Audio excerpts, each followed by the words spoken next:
Las adicciones a las drogas en Jalisco es un grave problema de salud pública que impacta sobre todo a menores de edad, ya que se está reduciendo la edad de inicio en el consumo de drogas, sobre todo de las llamadas legales. De acuerdo con el informe anual del Sistema de Vigilancia Epidemiológica de las Adicciones 2022, el fenómeno de consumo de sustancias se presenta en el inicio entre jóvenes de 14 a 19 años, con una tendencia creciente al número de mujeres que las consumen. Hace varias semanas tocamos el tema del fentanilo y prometimos dedicarle un espacio aquí en Ruta 44 al tema solamente de las adicciones, por global que esto sea. Saludo con mucho gusto a mis invitados. María Elvira Sandoval Sánchez, ella es psicóloga clínica del Consejo Estatal contra las Adicciones de Jalisco, socia titular del Colegio de Psicología de Jalisco y de la Asociación Mexicana de Psicólogos y Psicólogas. Elvira, bienvenida. Gracias por la invitación. Gracias. Federico Topete González, psicólogo especialista en adicciones de los Centros de Integración Juvenil AC. Federico, bienvenido. Muchas gracias por la invitación. Patricia Noemí Vargas Becerra, ella es jefe del Departamento de Salud, Enfermedad como Proceso Individual y Colectivo del Centro Universitario de Tlajomulco e integrante de la Mesa de Situación sobre Adicciones de la UDG. Patricia, bienvenida. Muchas gracias, Carlos, por la invitación, muy agradecida. Y Luis Felipe Reyes Sao, especialista en tabaquismo del Hospital Civil de Guadalajara. Luis Felipe, bienvenido. Gracias, Carlos. Bueno, vamos a comenzar y les quisiera pedir a cada uno una primera intervención general sobre este problema que vamos a tocar, la lucha contra las adicciones. Comienzo contigo, Elvira.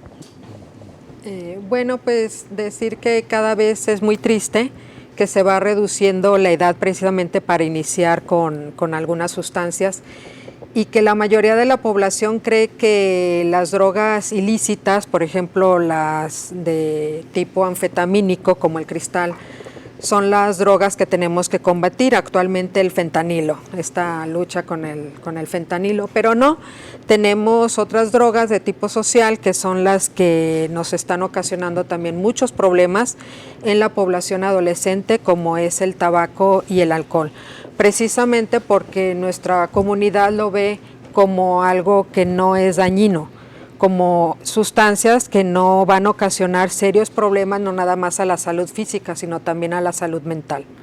Muy bien. Federico Topete, una primera intervención. Un problema multifactorial, lleno de muchos conglomerados, muchos atavíos que se están dando en nuestra nación y que además se viene muy pegado también la cuestión de salud mental que no se ha tratado durante mucho tiempo en México, que no se le ha puesto el verdadero ahínco para poderlo tratar. No hay los suficientes espacios hoy en día y algo que está resultando al hacer este cóctel de adicciones, consumos y además salud mental, pues estamos creando una generación con muchos escasos recursos para poder salvaguardarse, para poder complementar la vida de una mejor manera y tener un proyecto de vida también mucho más allá de lo que podría ser o conllevar la problemática de las drogas. Muy bien. Patricia, un primer apunte, por favor. Bueno, retomando lo que han dicho mis compañeros, tenemos que el uso de sustancias adictivas cada vez es más frecuente en las poblaciones, tanto en nuestro país como en el extranjero. La preocupación es tal que el gobierno nacional ha lanzado toda una campaña, está lanzando toda una estrategia, precisamente una estrategia educativa, una estrategia preventiva en torno al uso de sustancias adictivas. Entonces es un problema presente que ocupa y preocupa tanto a nivel gubernamental como a nivel social, personal, etcétera. Muy bien. Y Luis Felipe, una primera aportación, por favor. Gracias. El tabaquismo es una de las principales causas de mortalidad de enfermedades evitables a nivel mundial. Aproximadamente 7 millones de personas mueren al año a nivel mundial. De estas 700,000 son provocadas en personas que no fuman. Entonces estamos hablando de un problema que, aparte de ser personal, individual, se generaliza por el hecho de compartir espacios con personas que son adictas al tabaquismo. Es una enfermedad, es una adicción y no es un hábito. Eso hay que aclararlo de manera muy fehaciente para que toda la gente maneje un lenguaje muy preciso en ese tema.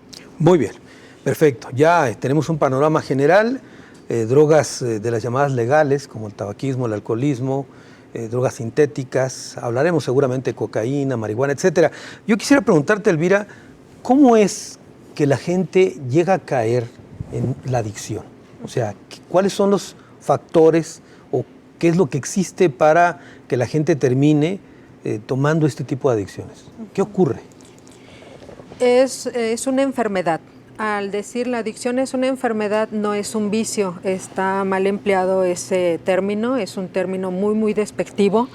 Y por eso la enfermedad de la adicción se ha criminalizado. O sea, lo vemos como un delito, lo vemos como hay que castigarlos, hay que encerrarlos, hay que golpearlos, maltratarlos. Incluso adicto sinónimo de criminal, por ejemplo.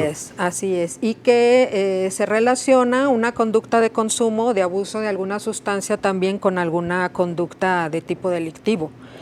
Pero es una enfermedad. Cuando menciono que es una enfermedad, tiene un origen, tiene un proceso, tiene un camino que es donde los expertos, los profesionales de la salud o los profesionales empíricos podemos incidir para detener precisamente el desarrollo de la dependencia o el diagnóstico de la adicción.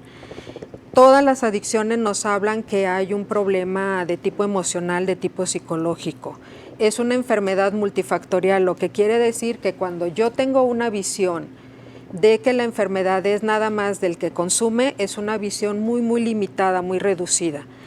Entra el contexto familiar y entra el contexto sociocultural. Por ejemplo, cuando yo hablo de tabaco o alcohol, ¿por qué se han convertido en las drogas de inicio? ¿Por qué cada vez nuestras niñas, nuestros niños tienen más curiosidad, más necesidad de consumir o de probar este tipo de sustancias que les llevan precisamente a otro tipo de sustancias más peligrosas como las de tipo ilícito, no nada más anfetaminas, marihuana inclusive, que lo ven como algo inofensivo y que lo ven inclusive hablando del tabaquismo como menos dañina la marihuana, la cannabis, con relación al tabaco o en este caso hasta los vapeadores, ¿no? Productos con nicotina. Y tendríamos que tener esta visión muy, muy integral de la problemática de las adicciones, viendo a las familias, dónde se atienden a las familias, dónde se orientan a las familias, dónde se trabaja con las familias. Estas cuestiones sociales, el alcohol y el tabaco son drogas y al hablar de drogas, el término es adicto a la nicotina, claro, adicto al alcohol y se desarrolla una dependencia, como lo decía el doctor, no es un hábito, no es algo claro, que nos dé gusto, pues genera placer, pero no es por gusto. Federico, tú has tratado, por supuesto, a muchos jóvenes dentro de los centros de integración juvenil. Tú has sido testigo cómo se ha ido reduciendo cada vez la edad de inicio de consumo de drogas. ¿Es así? Sí. ¿Pudiéramos ubicar en el tiempo algo esto?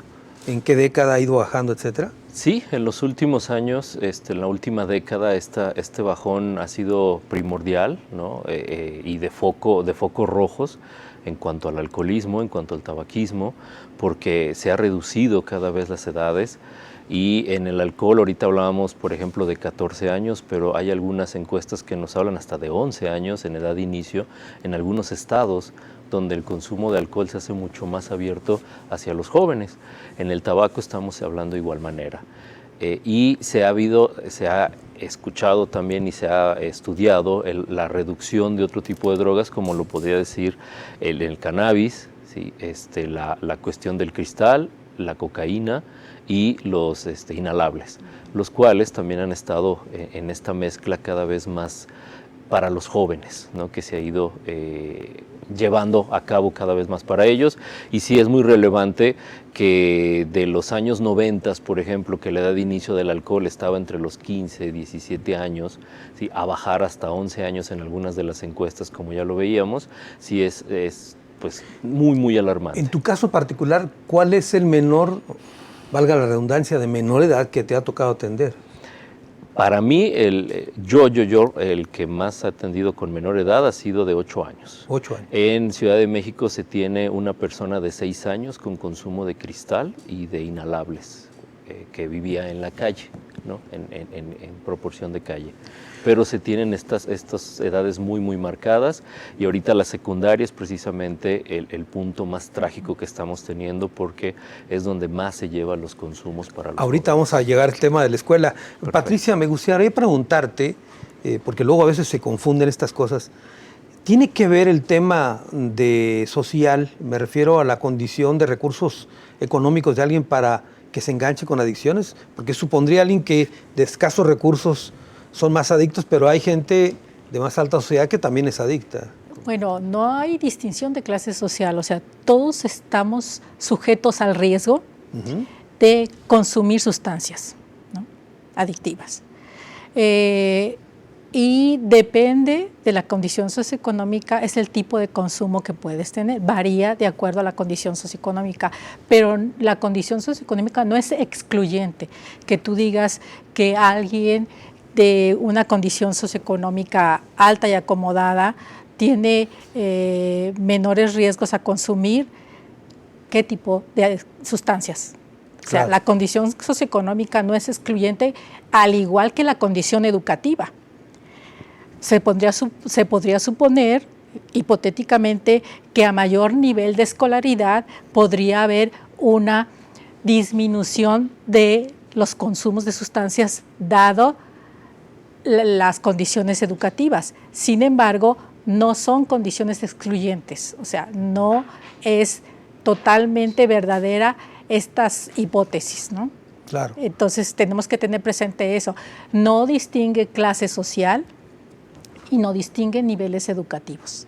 Tenemos que tenerlo presente. En todo caso, distingue el tipo de droga. Distingue el tipo de droga, se distinguen los tipos de droga, pero no la condición de salud de consumo de sustancias. O sea, la adicción, ¿no?, ahí está. Ahí está presente y la podemos encontrar en diferentes niveles socioeconómicos y la podemos encontrar con personas de diferentes niveles educativos. Muy bien. No es excluyente. Tengo que hacer la primera pausa, regreso con más del tema.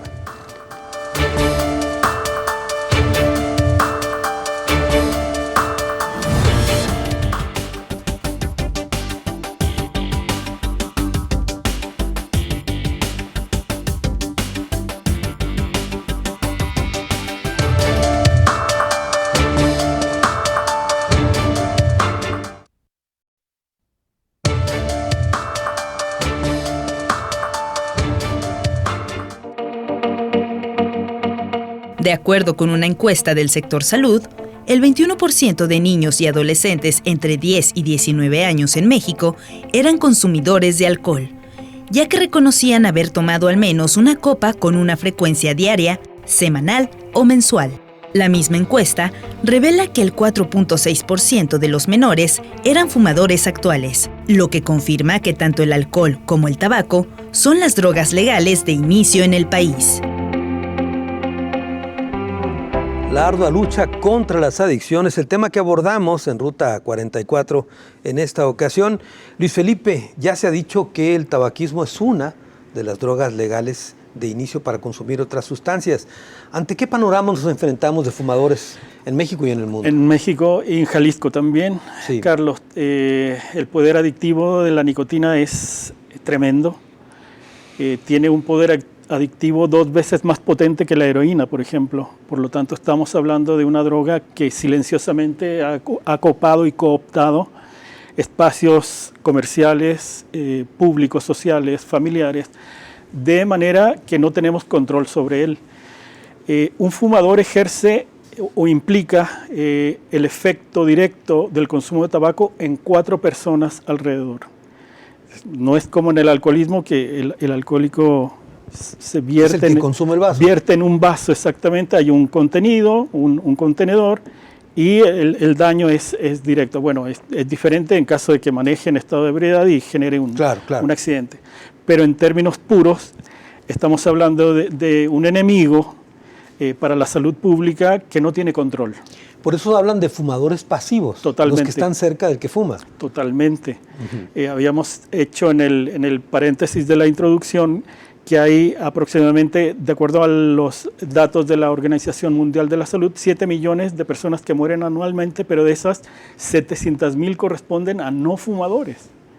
Por eso es tan necesario la aplicación de un reglamento que considere el espacio libre de humo de tabaco para aquellos que no consumen. A ver, Luis Felipe, para la gente que te está viendo ahorita en televisión, decirles a ellos directamente que aquella persona que fume, el padre de familia, por citar algo, ¿no?, estará afectando a su esposa y a sus hijos también. Definitivamente. El poder expansor o expansivo del humo de tabaco tiene un radio aproximado de 10 metros a la redonda, en diámetro proporcional, lineal, circular. ¿De acuerdo? Estamos hablando que al fumar dentro de una casa estamos afectando prácticamente todos los habitantes de una casa. Ahora, hace semanas hablamos del fentanilo y hablábamos del poder adictivo de esta droga. En el caso del tabaco, ¿se tiene contemplado un tiempo en que alguien pueda volverse adicto? Sí, un tiempo. La revista Nature, que es una de las más prestigiosas a nivel mundial en cuanto a publicaciones científicas, ha establecido que basta una sola bocanada, una sola, de tabaco para poder considerarse daño celular y adicción al tabaquismo. Muy bien. Ahorita regresamos con más del tema, Luis Felipe. Elvira, tema preventivo. Es decir, es obvio que no hemos hecho la tarea de una labor preventiva para evitar estas adicciones. ¿De qué tamaño de adicción estamos hablando en este país? Es muy grande. Decíamos que la pandemia nos había dejado, por ejemplo, en el caso de los adolescentes, estas cuestiones de ansiedad y de depresión, hablando de salud mental. Pero yo he visto lo contrario en muchos adolescentes donde se adaptaron muy bien al aislamiento, donde el problema no fue estar solo, no fue estar conviviendo con una pantalla, un aparato, el problema fue cuando tenían que salir de casa a contactar a otras personas. Las cuestiones de comunicación, lo de la escuela, todo se transformó, pero una gran población de adolescentes se adaptaron a este aislamiento social. ¿Cuál es el problema mayor? Que también la dinámica de la familia se modificó muchísimo. Ahorita hablamos también que los sistemas familiares, hablamos de padres de doble ingreso o de trabajos de tiempo completo, donde papá, mamá salen a trabajar porque ya se necesitan estos dos ingresos, entonces la mayoría de los niños, de los hijos se quedan solos en casa, y que de alguna forma todo esto vino a complicar por estas cuestiones de la tecnología de las pantallas. Hay jóvenes que inclusive dicen, hay drogas peores que el tabaco, hay drogas peores que el alcohol, y eso no lo consideramos. Si nosotros nos vamos precisamente al sistema de vigilancia epidemiológica de las adicciones, el CISVEA, nos arroja precisamente que el 80% de las muertes, o en este caso el servicio médico forense, el 80%, más del 80% está relacionado con consumo de alcohol. Y también es triste porque nos dice, bueno, ok, las personas que ingresan a tratamiento están entre los 20, 24, 25 años de edad, pero también este mismo sistema nos dice que ya hay adolescentes entre los 10 y los 14, 15 años que tienen un problema ya de dependencia a una sustancia, lo cual requiere un internamiento, un tratamiento. Muy bien. Federico, no quiero satanizar esto, pero te pregunto, ¿qué tanto ha incidido en las adicciones de los jóvenes? Por ejemplo, este mundo globalizado que tenemos, de tantas comunicaciones, etcétera. Creo que es un punto muy importante esto que resaltan, la parte en donde sí se adaptaron mejor los jóvenes, pero dejaron de comunicarse, y dejaron de comunicarse frente a frente. Y esa es una de las cuestiones que les cuesta mucho trabajo, les crea mucha ansiedad, les crea mucha desempatía con las demás personas, y los papás tampoco tienen esta cuestión de poderse acercar a ellos. A ver, perdón, tanto Elvira como tú han manejado el tema de ansiedad. ¿Se convierte en consumo de droga también?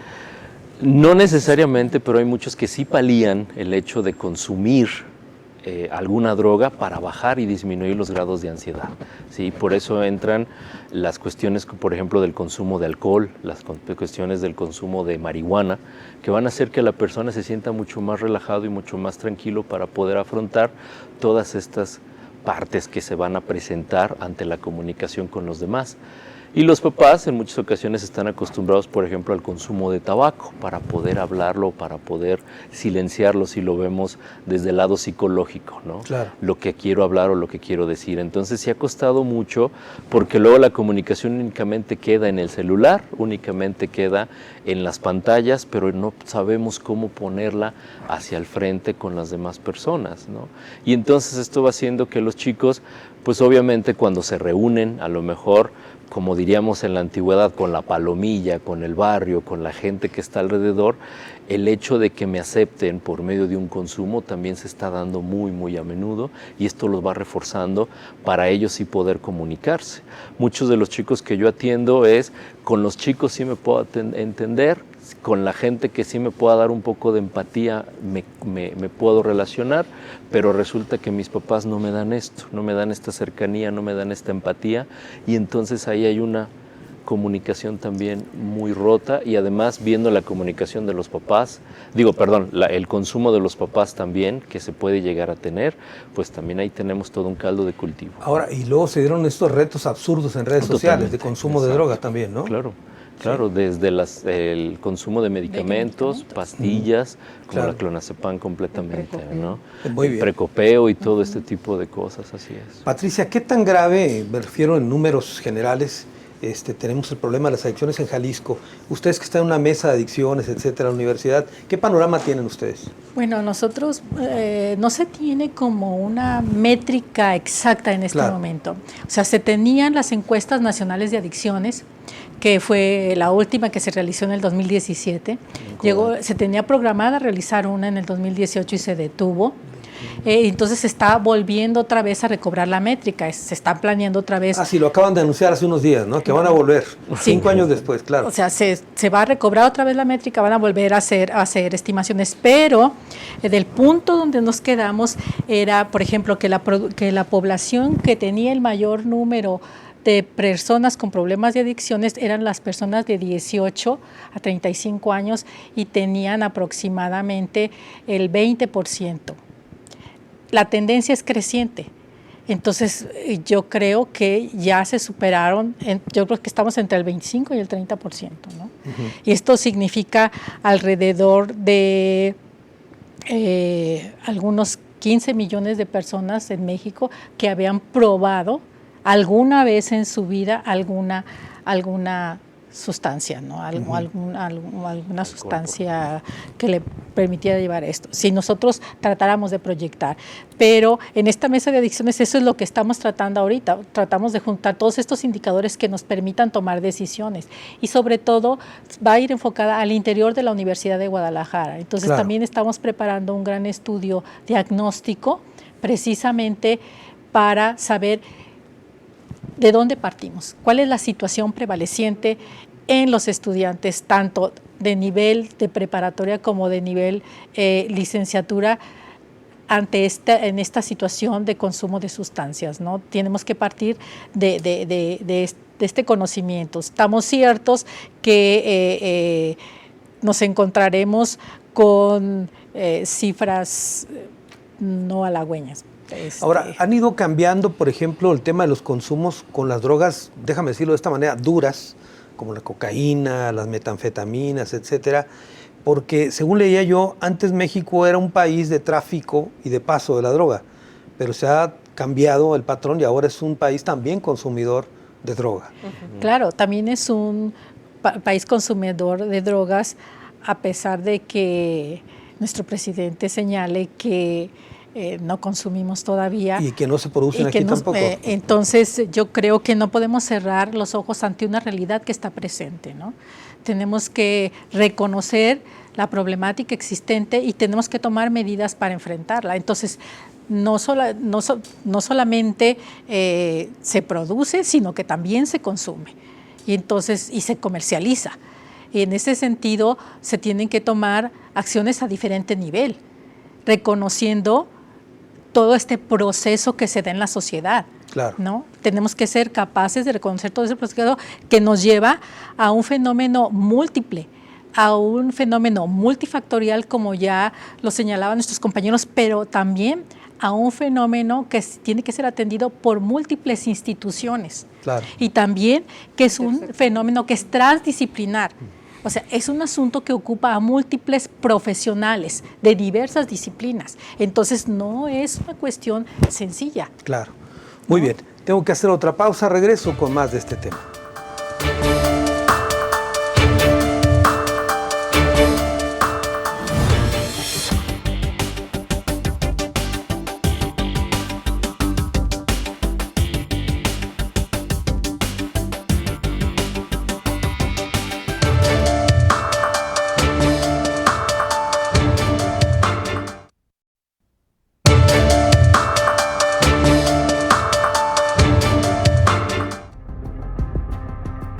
El consumo de drogas en el mundo aumentó en un 26% en la última década, según un reporte de la Organización de las Naciones Unidas. Las personas jóvenes son las que más están consumiendo drogas y en América Latina, los menores de 35 años representan la mayoría de quienes reciben tratamientos por trastornos relacionados con las drogas. La ardua lucha contra las adicciones, el tema que tocamos en esta ocasión aquí en Ruta 44. Luis Felipe, hace un momento me dejaste frío. ¿La primera bocanada ya es suficiente para comenzar una adicción en el caso del tabaquismo? Es de acuerdo con eso porque, implica muchos factores. Por ejemplo, la nicotina es un férreo competidor de los neurotransmisores, bloqueando los canales dopamínicos, es decir, arranca después y llega primero a la meta. Claro. Y en ese sentido nos regula el temperamento, el buen humor, la ansiedad y el deseo de consumir. Entonces, por eso del primer cigarro de la mañana, mientras más temprana hora sea, más es el grado de adicción que tiene la persona. De acuerdo. Y el estímulo que te da también. El estímulo de bienestar que claro. genera porque ya compitió contra un neurotransmisor natural que da esa sensación de bienestar. Puede ser la dopamina, puede ser cualquier otro neurotransmisor. ¿Tienes alguna referencia de cuánta gente fuma en México y en Jalisco? Sí, tengo las dos referencias. En México aproximadamente 24 millones de personas, se estima en un 27%. Jalisco está en un renglón casi parecido, en un 24%.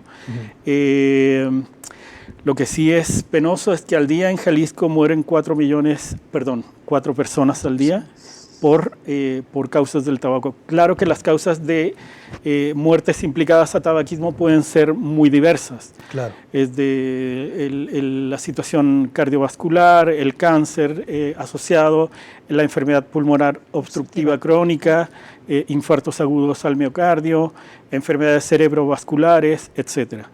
¿En cuánto tiempo empiezan a padecerse, digamos, las afectaciones de salud a un fumador? Pueden ser inmediatas, hay consecuencias a corto, mediano y largo plazo. Las de corto plazo son mala percepción de los sabores, el olor que queda impregnado en la persona, en el pelo es hueco. Por ahí entra el olor y no se escapa jamás. Alteraciones en el color de la piel, alteraciones a nivel sanguíneo incluso. Se llama poliglobulia, un fenómeno muy común en los consumidores de tabaco, adictos a la nicotina, porque precisamente la nicotina y el tabaco ejercen un factor de depresión del oxígeno sanguíneo. Entonces, las células de la sangre responden de manera inmediata, generando más glóbulos rojos para poder respirar mejor. Claro, eso es inmediato, pero luego más a mediano plazo, bronquitis repetidas, problemas de alergia, asma, enfermedad pulmonar obstructiva crónica, bronquitis asmatiformes, alta prevalencia de enfermedades respiratorias en épocas de invierno, etc. ¿Y tú crees, Luis Felipe, que una buena estrategia para combatir las adicciones al tabaco en particular es esconder las cajetillas de cigarro en las tiendas? Bueno, es una pregunta fantástica. Yo mismo me lo he preguntado. Por ejemplo, Australia fue el primer país en prohibir la aparición de publicidad en la caja. La cajetilla era negra y disminuyó el consumo. No sé si en México estamos a muy corto tiempo de establecer un parámetro que nos diga cuál es la tendencia actual, pero me parece un poco complejo en ese sentido porque lo han repetido mis compañeros con una sabiduría total. Esta es una situación, el consumo de nicotina, claro, que es multifactorial, tiene que ver no solo en el aspecto social, sino también en el psicológico, etc. Claro, el que es adicto al tabaco va a buscar el tabaco aunque no lo vea en los aparadores. Totalmente. Muy bien.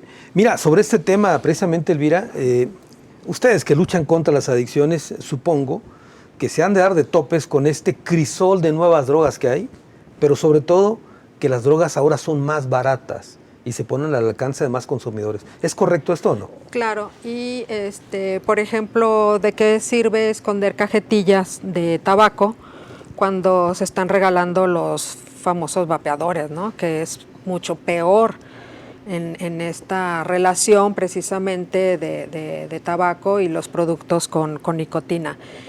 Y que esta situación que me preguntas, Carlos, de qué hacer de las drogas baratas, sí hay un poder adquisitivo, es decir, sí hay una cuestión que obviamente yo adolescente o yo joven tengo acceso a dinero, traigo dinero, pues sí voy a recurrir a cierto tipo de drogas.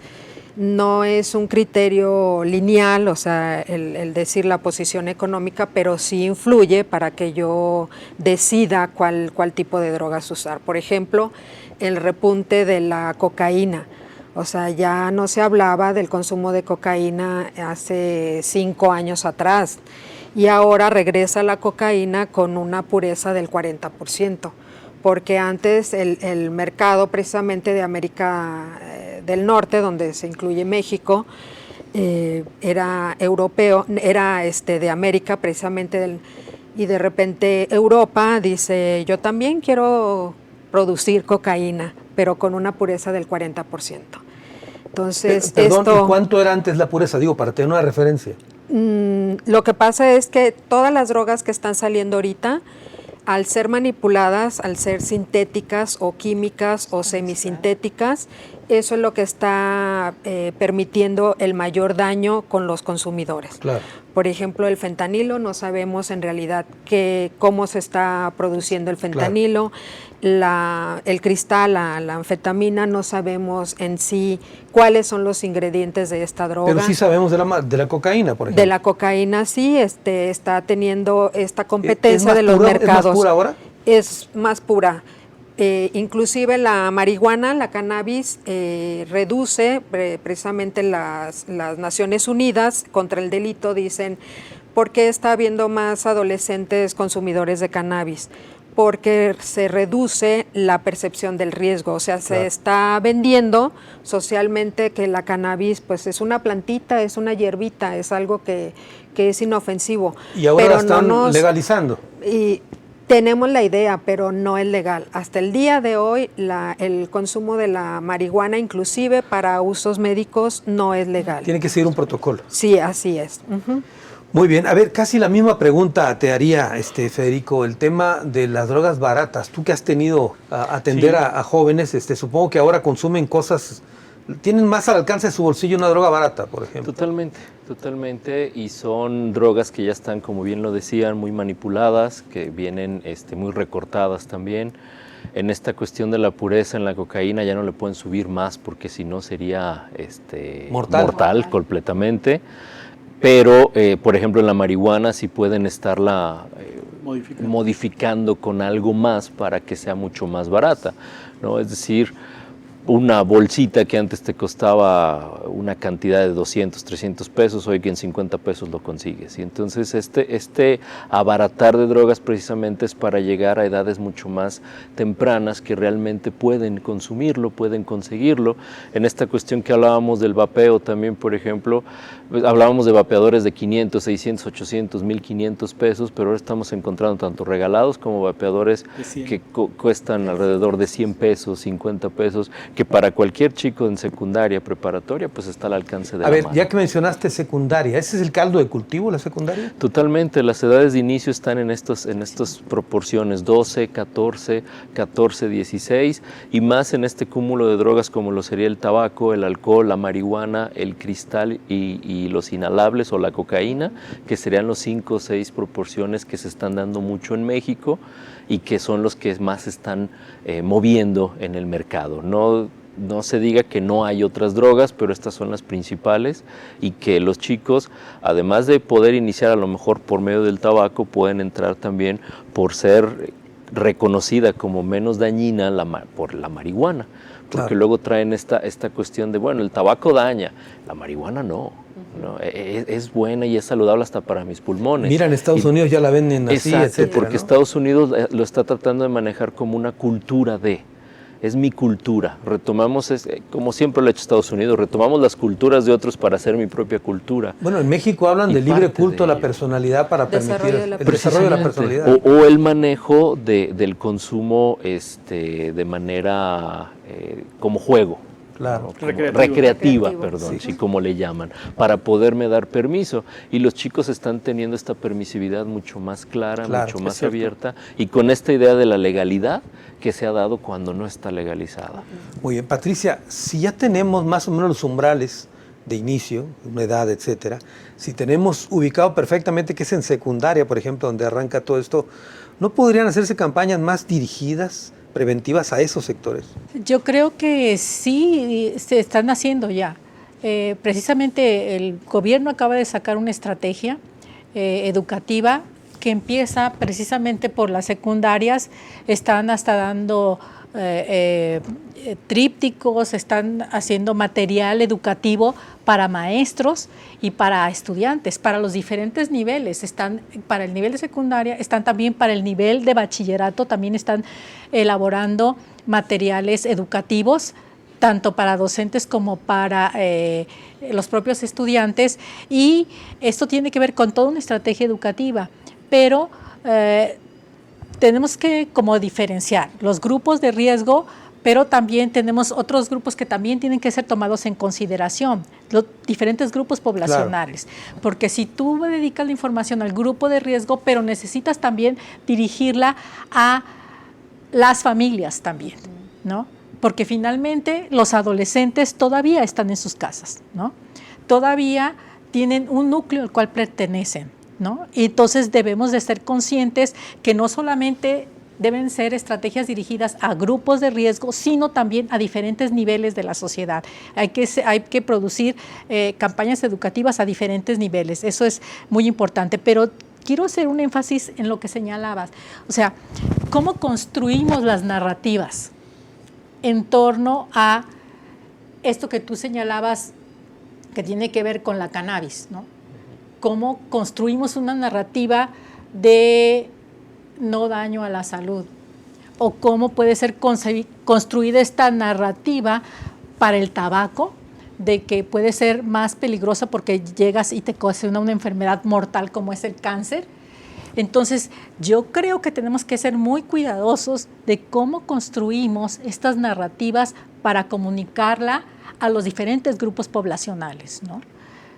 Si queremos emplear estrategias educativas, es importante centrarnos en este punto de la construcción de narrativas para que realmente la información llegue a la población, pero que sea digerida, o sea, que realmente pueda transformar el comportamiento de las personas, porque si no, nunca vamos a transformar los comportamientos, porque lo que queremos es transformar el comportamiento y la praxis, ¿no? Sí. Eso es lo más importante que tenemos que tener en consideración. Muy bien, tengo que hacer otra pausa, es la última, regreso a las conclusiones del programa.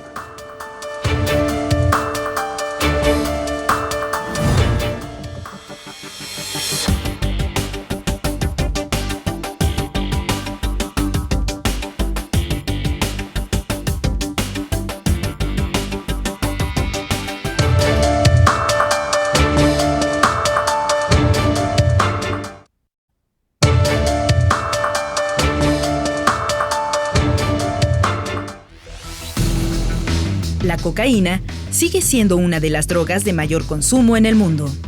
Pero la irrupción de las drogas sintéticas ha multiplicado el negocio de los cárteles. Además, que ha facilitado la comercialización de estos productos que no necesitan campos de cultivo, sino laboratorios. De acuerdo con el sector salud, las drogas sintéticas propician mayor adicción en menor tiempo, además de ser más baratas que las drogas tradicionales. La ardua lucha contra las adicciones, el tema que abordamos en Ruta 44. Estamos llegando a la parte final del programa y vamos a las conclusiones. Comienzo contigo, Luis Felipe. Gracias. Y aprovecho el último comentario que estaba haciendo fuera de cámaras con mis compañeros, de que la medicina en este sentido, el tratamiento de las adicciones y en lo particular al tabaquismo, tiene un gran reto. No hemos sabido abordar en tiempo y en forma lo que es una adicción a la nicotina y estamos apenas conociendo, ¿no?, el entorno del problema en su real magnitud. Estamos utilizando técnicas de abordaje multidisciplinario que ahora tienen que ver con más aspectos psicológicos que los clínicos. Los clínicos los podemos manejar a nivel hospitalario, pero los psicológicos, los sociales, los familiares, el entorno laboral, todo eso habíamos descuidado nosotros. Por eso el índice de fracaso tan notable que tiene el abandono del tabaquismo. Pero hay dos estudiosos de psicología moderna, que son Prochaska y Di Clemente, que abordan el entorno de dejar de fumar en un proceso dinámico y continuo de 7 aspectos que tienen que ver desde la precontemplación hasta la recaída. Y la recaída se permite ahora, se permite no como un fracaso, sino como un intento más. Y el término de multidisciplinario cobra mucho interés en ese sentido, porque hasta 6 intentos tiene un fumador de dejar de fumar en promedio para poder abandonarlo. De acuerdo. Patricia, tus conclusiones sobre el tema. Bueno, yo querría retomar precisamente el trabajar en los equipos transdisciplinarios, el recuperar los factores protectores. O sea, tenemos que centrarnos también en recuperar los factores protectores que hacen que los individuos puedan decidir no consumir sustancias adictivas, que no los hemos trabajado tan profundamente. Hemos tratado de estar abordando una problemática que ya existe. O sea, hemos tenido esta posición de tratar de solucionar a quienes ya están consumiendo las sustancias, pero tenemos que también fijarnos mucho en todas las poblaciones no consumidores que tienen una serie de factores protectores y unos estilos de vida específicos que hacen que no entren en este círculo de consumo de sustancias. Entonces yo creo que tenemos que trabajar mucho con los jóvenes en desarrollar estos factores protectores, esta personalidad resiliente para salir adelante de cualquier situación a la cual se enfrenten, incluido el consumo de algunas sustancias adictivas. Y en el caso institucional, Patricia, ¿tú encuentras el andamiaje suficiente para contener las adicciones en México? Yo creo que tenemos múltiples carencias, las instituciones tienen múltiples carencias hasta de recursos humanos formados y capacitados para atender la gran demanda de las poblaciones en situación de consumo de sustancias. Entonces tenemos que trabajar para formar cuadros, para tener espacios dignos donde pueda ser atendida la población que demanda atención, pero también espacios educativos de promoción de estilos de vida saludables, de construcción de resiliencia a diferentes niveles, a nivel familiar, a nivel individual, a nivel social. O sea, tenemos que trabajar con diferentes instituciones y a diferente nivel para lograr esta lucha contra las adicciones que tanto has señalado en tu programa. Muy bien, muchas gracias. Federico, tus conclusiones sobre el programa. Yo abonaría también mucho a esto el hecho de empatizar mucho con las personas que no le entran a los consumos porque quieren, porque se dio, sino porque hubo muchas problemáticas y a veces quienes estamos en este lado del tratamiento, en este lado de la prevención, no retomamos esta empatía de tratar de reconocer cuáles son estas carencias en las que todos hemos crecido a nivel nacional y que con estas diversidades que bien comenta mi compañera, cómo vamos a ir también manejando, ¿no? Cómo tenemos que empezar a tratar nuestra salud mental, cómo tenemos que empezar a tratar a las personas que retoman una droga también porque ya traen un tema de comorbilidad. Sí, un tema ya de una enfermedad que ya se desarrolló a nivel neuronal y que las drogas también van haciendo, ¿sí?, este paliamiento como de medicamento para poder subsistir en el día a día de la vida. Es decir, una persona con trastorno de déficit de atención, con hiperactividad, que consume marihuana para poderse enfocar, en vez de ser tratado con un medicamento psiquiátrico para tratar de mejorar su vida. Y entonces todas este tipo de cuestiones a veces no lo tomamos en cuenta y como bien comenzaba mi compañera, su participación lo ponemos como el vicioso, como el que le entró porque quiso, como el que no pudo contenerse, no pudo sostenerse, cuando no es así. Además, no todo consumidor tampoco es adicto, también hay que tomarlo en cuenta. Y entonces desde ahí tenemos que empezar a hacer políticas públicas, tenemos que empezar a hacer prevención y tratamiento para que las personas se comiencen a ver en diferentes sectores y en diferentes áreas, diferentes salidas para, como bien decía, estos factores protectores que luego no los tomamos en cuenta. Estamos paliando los factores de riesgo, pero los protectores no, diagnosticando, sobrediagnosticando, y es, oye, date chance de ver a la persona con empatía. Ve, porque cuando tú empatizas con una persona que trae un problema de drogas, la persona cambia. Desde ella tiene una precontemplación para poder dejar la droga y decir, vamos, con una persona que me apoye con eso, salgo de esta problemática y a lo mejor hasta me doy la chance de recaer porque también es válida esta recaída y analizar qué pasa con todo esto. Entonces, todo esto, hay muchas instituciones que estamos trabajando en ello, pero a veces pareciera que no nos ponemos de acuerdo entre nosotros para poder decir, oye, vamos todos juntos en contra de esto y para mejorar la vida de los jóvenes en México. Y un poquito lo que decía Elvira al inicio del programa, que evitar la criminalización de alguien que tenga una adicción, ¿no? Sí. Es como, por ejemplo, yo escucho que dicen, indigentes en la vía pública son adictos. Y luego, si es adicto, es delincuente. No es así. Sí, o no lo nombramos. Lo que yo no nombro no existe, ¿no? Dirían por ahí. Y entonces en ocasiones me han llegado pacientes que me dicen, oye, mi mamá me dice, deja de ser marihuano. A mí no me gusta la marihuana. Yo no consumo marihuana. Soy alcohólico. Soy adicto a la cocaína, al cristal, pero no soy marihuano. ¿Y por qué me nombran así? Por el estigma que trae la persona consumidora. Se generaliza, ¿no? Cualquier drogadicto es marihuana. Sí, es correcto. Muy bien, Elvira, tus conclusiones. Pues reitero que la adicción es una enfermedad y que tenemos que tener muy claro todos los equipos disciplinarios, los profesionales de la salud, que no es una enfermedad como una gripa, o sea, que te interno, te encierro y ya la enfermedad desapareció. La enfermedad de la adicción, precisamente al desarrollar alguna cuestión mental, algún trastorno mental, emocional, nos desarrolla algo que es una condición de vida. O sea, yo siempre tengo que estar atenta precisamente a cuidar, a favorecer el desarrollo de estos factores protectores, porque todos tenemos el riesgo, todos desarrollamos estos factores de riesgo como de protección, y que es una condición de vida como el diabético. O sea, una vez que yo desarrollé una dependencia a alguna sustancia, el gusto a una sustancia, tengo que tener cuidado con mi vida. Y la otra es también que tenemos que prevalecer precisamente esta atención profesional, porque también algo que ha golpeteado mucho la enfermedad de la adicción en su recuperación es una serie de agrupaciones, una serie de personas que en lugar de ayudar a la recuperación, ayudar en esta abstinencia, el dejar de consumir, a veces favorecen y dan la pauta precisamente para llegar a drogas mucho más complejas. Sí ha faltado mucho por la parte institucional. Tenemos que ponernos de acuerdo porque la adicción no hay pastilla que cure. Empezando por ahí, no hay pastilla que cure.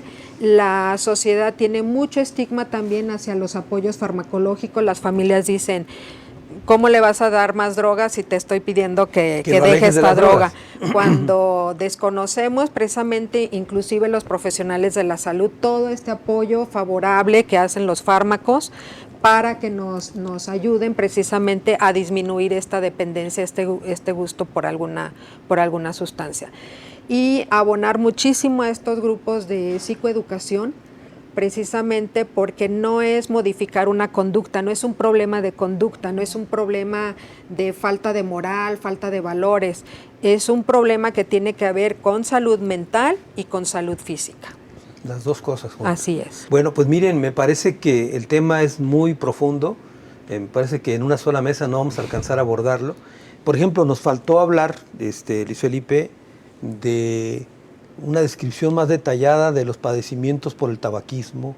Por ejemplo, en esta estructura que hablaba Patricia, nos faltó abordar un poquito más cómo es multidisciplinario el ataque de una adicción, es decir, quiénes participan, por ejemplo. Sí. En el caso de los jóvenes, por ejemplo, a lo mejor contar un poco más historias de estos casos, sin dar nombres, por supuesto, para ejemplificar y que la gente que nos está viendo nos escuche. Nos faltó hablar de las clínicas Patito que ofrecen atender estos centros de rehabilitación que no son, digamos, capacitados para hacerlo y que hemos visto masacres incluso en algunos de estos.